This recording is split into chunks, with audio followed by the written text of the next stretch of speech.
What up, guys? We're going to quickly go over some of this stuff here. It's kind of fun. The affidavit is released. I have them all. I separated them out from these pages, which are really fun. And yes, I did waste the time to print it, but I wanted to be able to go through and filter out stuff, the black lines that matter. So go ahead and share this out real quick, guys. I'm wondering why I'm getting this error on StreamYard. Also, I can't see some comments. I wonder why. I wonder what is wrong with some of them. Can't post it. But whatever. I'll deal with that later. So, yeah, guys, the affidavit is out. I already went through it. I have the pages that I wrote on, and I took some notes, and then I have all of the other crap that's here. That's everything redacted. We're going to go over that. It's going to be a short live, so share this out. We're going to probably only spend like 10, 15, maybe 20 minutes at most going over it because there's only 35%. Only 35% of the pages that were released actually have anything of value. 35%. But anyways, so yeah, we're going to go over this. The first few pages, let me pull this up and let's get started. So the first few pages here just goes over, let me scroll. Hang on. Take a shortcut. First page, zoom out on this, and then we'll zoom in when we get closer to pages that actually have some detail. At the beginning, just goes over a bunch of stuff like that we already knew. Like this page here goes over materials contain 15 boxes. They got 15 boxes, so it confirms what we already knew there. Not a big deal. It's nothing. Then we get all the way to page 8. This is just going over why they're investigating probable cause, mishandling of, practically describing mishandling of documents, of classified documents and stuff like that. But in here, so let's get to page 8 real quick. Here we go. Here's where Carolyn Maloney, the NARA, which stands for National Archives and Records. Hang on. I don't want to get it wrong. Hang on here. I have that wrote down on a page back here. Gosh dang it. The National Archives and Records Administration, NARA is what it is. So it had an ongoing communications with representatives of former President Trump throughout 2021, which resulted in transfer of 15 boxes to NARA in January of 2022.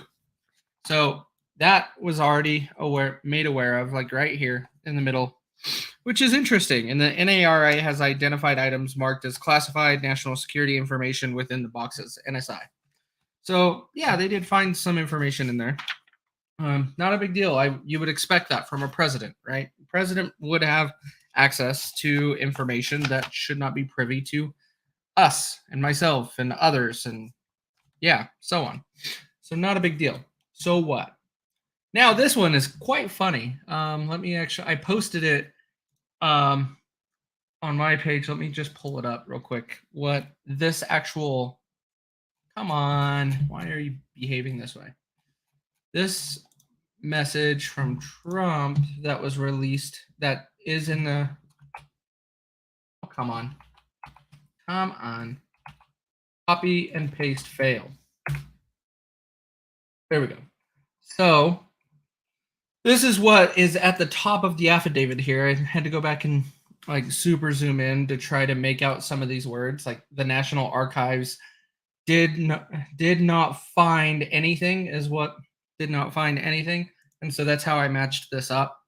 And so pretty much he is stating they did not find anything. They were given upon request presidential records in an ordinary and routine process to ensure preservation of my legacy and in accordance with the Presidential Records Act.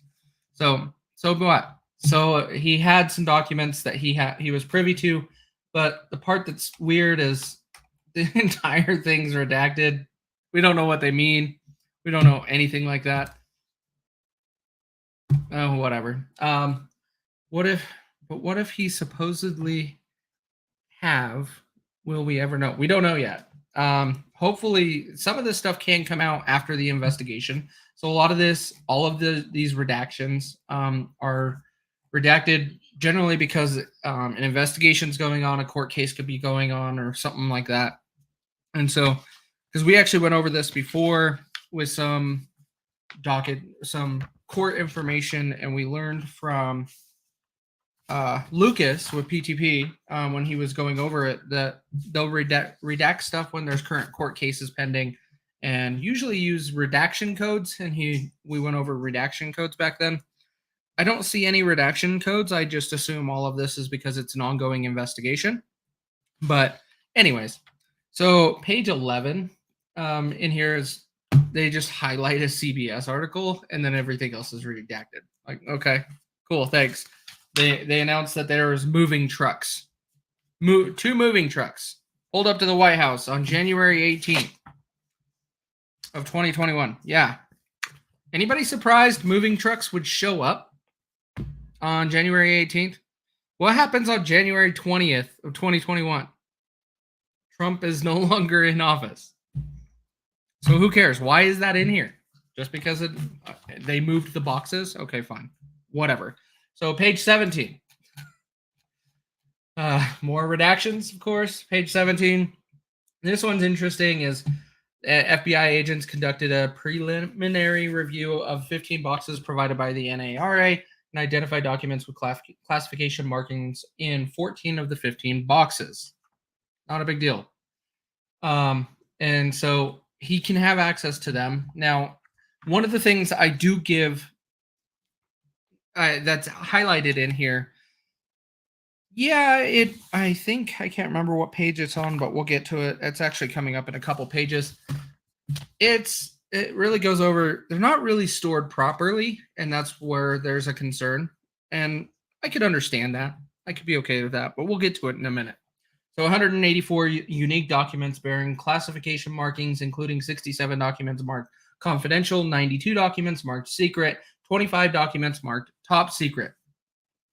And so that's the definition of what they were looking for, is the 184 unique documents that were concerning. Several of the documents also contain what appears to be former POTUS's handwritten notes, which that was talked about before also, which is interesting because his handwritten notes, how is that classified? Did he write stuff down? Is that, I'm curious, like, do they go through everything he writes down and see and mark it as classified documents? So I'm not really sure if they're just on the side of a page or what that really means, but it would be nice, again, to know what these redactions are, but whatever. Hopefully after an investigation is completed, we can actually see the whole thing. I doubt we will, because this is all just trash. See more redactions. Page 18 I posted just because I scrolled through and I stopped and this page was fully redacted. Nothing. This one, not much. It was a letter back and forth. One of the things that does come out in this is Trump was really working with them. And that's one of the parts that I want to emphasize, that there's no reason for the raid to be done the way it was done. But even in this affidavit, it even shows, and we're going to go over that later on this page. It shows Trump was cooperating. If they would have just called to send an email, text message, whatever, and said, hey, we want these documents, I'm sure he would have handed them over based upon all of this stuff that was done well before the raid. Like, it's interesting, but we'll get into that. So right here it says, as previously indicated to you, the Mar-A-Lago does not include a secure location authorized for storage of classified information. So this is why it was a big deal, is Mar-A-Lago isn't supposed to be a place that you store classified information. I can understand that depending on what it is, right? But As such, it appears that since the time classified documents redacted, the redacted section, were removed from the secure facilities at the White House and moved to Mar-a-Lago on or around January 20th. Of course, January 20th being the day that he's no longer our president. They have not been handled in an appropriate manner or stored in an appropriate location. Okay, I could understand that. I'll give them that, but it's still like, okay. I don't understand why they handled it in such a manner they did. And then it says, accordingly, we ask that the room at Mar-a-Lago where the documents had been stored be secured, and that all boxes that were moved from the White House to Mar-a-Lago, along with any other items in that room, be preserved in that room in their current condition until further notice. Notice this is on June 8th. This is before they raided his house on August, I think, what was it, August 5th? Whatever. I can't remember what day this month, whatever day they raided the Mar-a-Lago. June 8th, they sent him a notice saying, hey, preserve these, and protect them because you have them in an unsecured location. Okay. There's nothing wrong with that. I don't see anything wrong with it. Now, as I'm seeing in here, they are trying to come up with stuff. I don't doubt that at all, but we do have to remember when it comes to this affidavit, some of it is seeming clear that there's some stuff in here that he probably shouldn't have had at the Mar-a-Lago. Now, we will not know until we can read the entire thing, but okay, I can give him that. Yeah, he might have moved stuff that he shouldn't have had there. Okay. So on let's see, page 29, let's fast forward through all of these redacted pages. Like right here is just, there is a probable cause to believe there is classified NDI, excuse me. But 29, and as described above, evidence of the subject offenses has been stored in multiple locations at the premises, so not in one room like what was said. They believe it is stored in multiple locations. Accordingly to this affidavit seeks authorization to search 45 office and all storage rooms and any other rooms or locations where boxes or records may be stored within premises as further described in attachment A. The premises is currently closed to club members for the summer. However, as specified in attachment A, if at the time of the search there are areas of the premise being occupied, rented, or used by third parties and not otherwise used available to be used by the FPOTUS and his staff, the search would not include such areas. So if there was anybody else in the house in the Mar-a-Lago, they wouldn't conclude an investigation in those areas where they were at. So be it. That's fine. That's pretty respectable. But why the force? Why did you use the task force that you did to raid this when a lot of cooperation was going on and there was a lot of back and forth? Still just doesn't make any sense. Now, page 30. Let's go down to the request a sealing. Let's see. Where did that go? Page 30. I believe that sealing this document is necessary because of the items and the information to be seized are relevant to an ongoing investigation, and the FBI has not yet identified all potential criminal offenses nor located all evidence related to this investigation. That is their justification, most likely, for all of the redactions in this affidavit, which I find ridiculous. There should be still some way that some of this could be made more clear, but I understand it. This is common practice, but if there's this much being redacted, then what's the point? Why did you try to seal the entire thing in the first place? Why didn't you just release it? Just release the whole thing. If you're going to redact if you're going to redact 66% of the document, then who cares? Just release it. And so, anyways, it makes political sense, but it's not justified legally. Well, you can't say that yet. I want to say yes, I agree with you, but you can't say that yet because there's nothing in here that is not redacted that we can say that. There could be stuff in those redactions that says it's legal. But anyways, the part that I find hilarious, this is where it's asking the search procedures, which they actually go through and outline what they are going to do and stuff like that, and how to handle it, so on. And then I find it hilarious that right here, subscribed and sworn before me by telephone, in parentheses, WhatsApp, or other reliable electronic means, 5th day of August 2022. That's where I'm getting August 5th, excuse me. So the raid on Mar-A-Lago was a different day. But WhatsApp is a reliable electronic means. That's kind of a interesting thing to me when you're talking about an FBI agent communicating with a judge. That's okay. We're okay with that. Just a random third party on the internet. Like, whatever, guys. Like, this is just stupid. The part that I do like in this affidavit, David, is this page. This is where we're going to spend most of our time talking about this. It's page 34.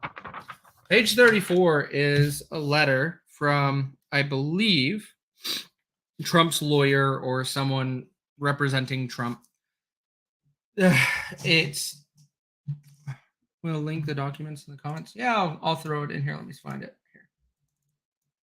Make sure this is not, yeah. Here you go. This is, I believe, his lawyer or some lawyer representing Trump, which is fine. But this is where a noting, May 25th is what this letter is dated. And it's going to whoever's doing the investigation, which Jay Bratt, I don't really know who this guy is, but they're writing it on behalf of Donald Trump, which is fine.